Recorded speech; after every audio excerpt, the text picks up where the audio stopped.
I think our guys need to be pissed off a little bit. Close quote. James Jones, I am officially panicked. Yeah. Hit Obviously, it. I am the We should resident. have had a button up here. Hit it. Hit that I am the panic button. resident Niners fan on the desk, and I'm panicked. Yeah, you should I'm panicked for several reasons. I'm panicked because of the defense. I'm panicked because of Purdy. But is it panic time for the Niners? 100% is panic time for the Niners. You watched the game, right? Too many times. Both sides of the ball, right? We talked about it. I mean, last week we was up here, whose fault, who had to blame? Is it the defense, is it the offense? It was split. Yep. Right? Well, they answered both our questions. They both ain't no good. And it is time to panic. And the reason why is Brock Purdy's not seeing the game he was seeing the game the first 5 weeks, right? And even within those first 5 weeks, it was a lot of plays to where I'm like, ooh, if they catch them footballs, it's INTs. They was just dropping them, and it was looking good on the stat sheet for Purdy. Now they catching them. Whether it's one-handed, whether it's two hands, they are catching them. But even just the decision-making of Brock Purdy on the offensive side of the ball, it is not good. And I don't know if Deebo Samuel is that big of a loss for this football team, or not even for the football team, for Brock Purdy's comfort. But this team, it's time to hit the panic button. And another reason it's time to hit the panic button, because we got the 6-2 Jags next. We got the Tampa Bay Buccaneers, who got a really good defense. Then we play a division game, a really good Seattle Seahawks football team. Then we play the Philadelphia Eagles. You know that's going to be like... And then you play the Seattle Seahawks again. And you just dropped 3 straight. And you have those opponents coming up after your bye week. It's panic time, big time, for the San Francisco 49ers. You already hit it, so we know it's Activate. Yeah. I'm willing to hear you about the defense now. I'm willing to listen. We all listening because we had Brock. I was on his side with Brock. And we were right. You know? We were lucky, right, too. Ooh-wee. Yeah, I'm willing to listen to it. It's not a good situation. And, because of the way they started the season, they're still in a kind of a good spot, but there's no way to flip losing 3 in a row is a good thing. Like, you got problems. You're losing all different types of ways. And now we can really look at what it is that was working for the Niners through the first 5 weeks and what's not working for them now. That was Brock Purdy not turning the ball over, which we all thought was spectacular considering that he is a young player. That was really the biggest thing that he was doing in the streak that they were on last year, is that he was not turning the ball over. Well, now he's turning the ball over, and he's not making good decisions overall as well. And then you have the defense that is really the DNA of this team not being able to hold him up. They're a machine. They're a system. So I don't like when people say system quarterback. Every team is a system. They got coordinators and positional coaches and game plans. Everything is a system.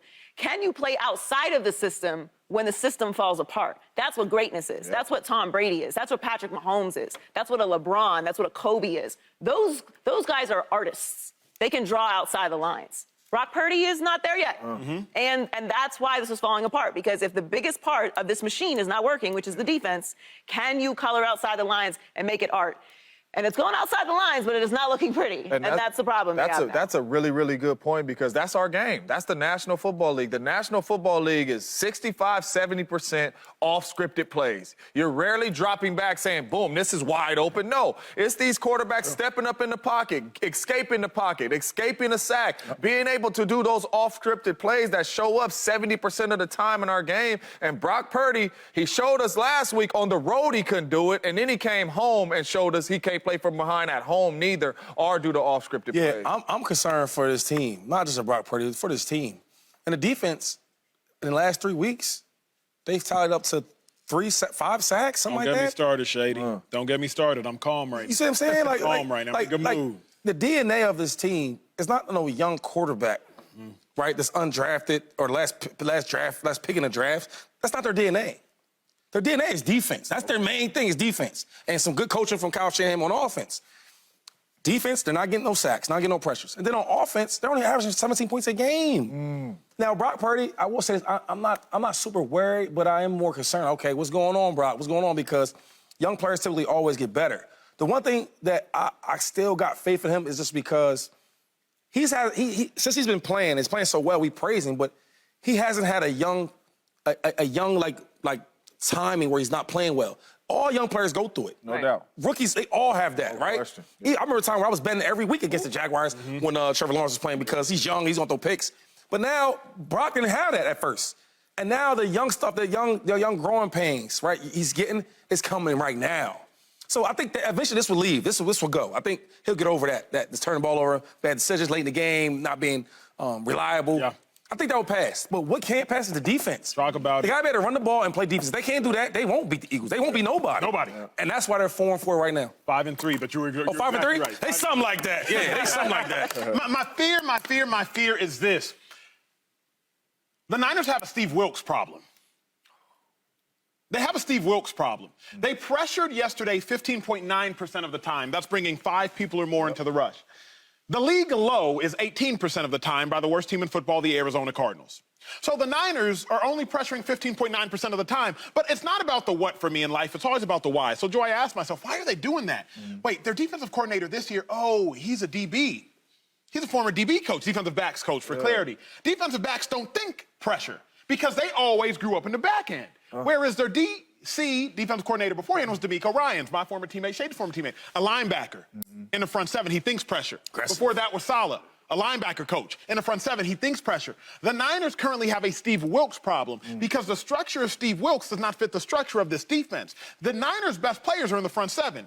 Bosa, All-Pro, Defensive Player of the Year. Warner, All-Pro. Hard to do. Their best players are in the front seven, but their coach is a back seven coach. So you're in a dilemma because what Wilks wants to do, the Niners don't do best. So I'm panicked because until they fix the Wilks problem, there's going to be a problem with the team. That's crazy, though, because I remember when we were scoring a lot of points in Green Bay, Charles Woodson always used to tell me, play me off at 7 to 8 yards and bring pressure.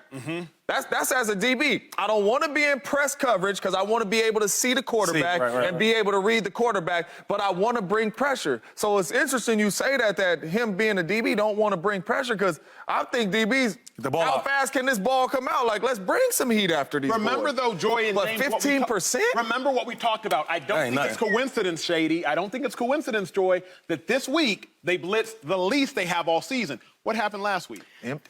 0 blitz. We talked about it. What happened last week? They ran that 0. And what did Shanahan do? Hey, man. And then what does Wilks do? So then this week, all of a sudden, I'm going to blitz. Now, mind you, they only blitz 19% of the time in general, so it's not like 15 to 19 is some drastic difference. But it was a pullback. It was a pullback. And Shady, as I'm reading, you know me, I got the tape pulled up right now on my laptop. As I'm rewatching the game, quite literally, we're at the third quarter, 15-minute mark. I'm rewatching the game on the stair stepper this morning. I'm like, they never brought pressure. Ever. 4-man rush. Like, ever. I'll say this and I'll close, because I know we're wasting too much time. I'll say this and I'll close. I rewatched all of Micah Parsons' sacks on this year, all 6 of them. Micah Parsons got 1 sack rushing at the left end. The other 5, he's moving. Moving around, yeah. He moved. He on guards. He on guards. He on centers. But all you ever see with Bosa is just sitting out there at the wide 9 or sitting out there at the 7 saying, go win. He can win, but can you make it easy on him? Please. That's a good point. Somebody, please. Well, Russell Wilson, he made it hard on the Chiefs yesterday. Broncos, they finally snapped their 15-game losing streak to the Chiefs. Oh, we're going to have some fun with this next topic. Did Russ prove that he is the future in Denver? You got to hear what Shady has to say about that next on Speed. He made it hard for them. Subscribe here to get the latest from Speak and go watch a few segments from our other shows on FS1.